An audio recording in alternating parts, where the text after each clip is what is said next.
좋다 안 좋다를 얘기를 떠나서 혼돈의 카오스에 대한 장세라고 좀 볼 수 있는데 이 부분들 때문에 좀 단기적으로 움직이는 그런 시각을 좀 둬야 되겠다는 생각이고 조금 뉴스에서 좀 속보적인 부분이 있습니다. 그 이스라엘 쪽에서 공습을 했습니다. 헤즈볼라 사령관이 좀 사망을 좀 했고 그 다음에 이라크 쪽에서 중부 군부대의 정체불명의 무인기가 공습을 해서 6명이 사망을 했습니다.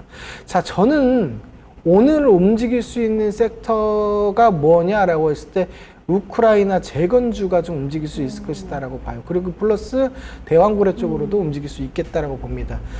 지금 조금 전에 그 이스라엘 쪽이라든지 이런 거 이라크 말씀드렸다시피 뭐 석유 관련도 유전 가스랑 포함이 되니까 같이 좀 포함되지 않을까라고 좀 생각을 하기 때문에 유전 가스 동해안 뭐 저 부산항 관련한 부분들 그리고 좀 전에 그 재건주 같은 경우도 오늘 한번 살펴볼 필요가 있겠다라고 생각이 좀 들어요. 그리고 플러스 알테오전이 어제 자료를 좀 발표를 했는데 계약 조건이 좀 사업성에 대한 다각화가 좀 나와주면서 오늘 전반적으로 바이오 쪽도 끌어줄 수 있는 부분들이 충분히 좀 생길 수 있겠다라는 생각이 좀 들기 때문에 바이오 쪽도 좀 봐야 되겠다. 요 세 섹터를 오늘 공략을 하시는 게 좋을 것 같다라는 생각입니다. 네.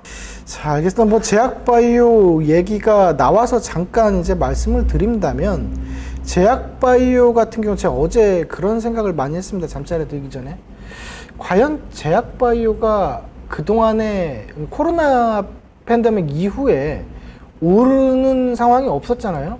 근데 기술 수출이라든지 이전 계약이라든지 그러한 CDMO 관련한 부분들 이러한 부분들이 계속적으로 건수가 늘어나고 있다라고 제가 한 몇 주 전에 이제 말씀 좀 드렸어요. 그 부분에 있어서 뭐 알테오젠이라든지 삼천당 제약이라든지 계속 이제 말씀드렸던 부분이 있는데 그럼 이러한 부분들이 언제까지 지속성을 가질 것인가를 저는 보는데요.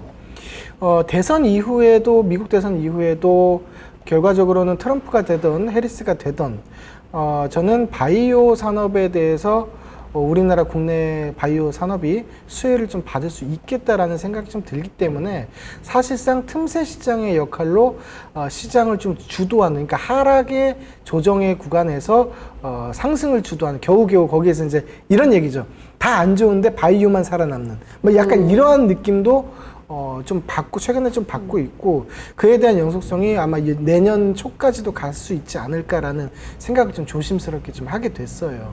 자, 그러면서 이제 바닥권에서 이제 움직일 수 있는 종목들을 몇 가지 이제 캐치를 해서 좀 관심 종목에 좀 담아놓고 있는 그런 상황이다라고 이해를 해주셨으면 좋겠고, 다시 또 브리핑으로 좀 돌아가서 제가 좀 말씀드리고 싶은 부분이 있는데, 이제 48분이니까 말씀 좀 드릴게요. 자, 오늘 같은 경우는 일단 삼성전자 2분기 성적표를 오늘 공개를 합니다. 반도체 영업이익을 약 6조로 두고 있는데 어떻게 발표가 될지는 좀 봐야겠지만 시장 상황상 어저께 이제 미국 시장을 좀 보자면 실질적으로 이제 마이크로소프트, MS 그리고 AMD 뭐 반도체 줄줄이 떡락을 맞아버렸어요. 굉장히 세게 맞았는데 이 부분에 있어서 시간으로 다시 한번 프리마켓에서 오른 부분들이 엔비디아 같은 경우는 낙폭을 조금 감소시키는 그런 추세가 좀 있었고, AMD 같은 경우는 플러스권으로 돌려내는 모습들이 좀 있었다라는 겁니다. 그리고 제가 월요일에도 그런 얘기를 드렸죠. 실질적으로 오픈 AI가 대장 역할을 해서 트렌드를 이끌어냈는데 이 기업이 돈을 벌까요? 라고 제가 질문을 드린 적이 있어요. 답은 돈을 못 벌고 있습니다로 얘기를 좀 드렸었는데 실제 몇 년도인지는 기억이 안 납니다만 그 오픈 AI 같은 경우는 비상장 회사죠. 그 회사 같은 경우가 마이너스 3천억을 기록하다가 작년 기준인가요? 약간 마이너스 7조까지 순이익을 내지를 못하는 그런 상황이 좀 왔습니다. 그러니까 결국에서는 성장해야 될 산업은 맞는데 이 성장에 대한 잣대를 들이대서 실적으로 평가하기에는 너무 근시일내다라고 저는 판단이 좀 돼요. 그러면 엔비디아도 그렇고 AMD도 그렇고 마이크로소프트도 그렇고 최근에 벌어지는 이 하락에 대한 일시적인 이 증상을 과연 일시적으로 봐야 될 것인가 아니면 추세적인 하락으로 해석을 해야 될 것인가를 좀 봤을 때 저는 그렇습니다.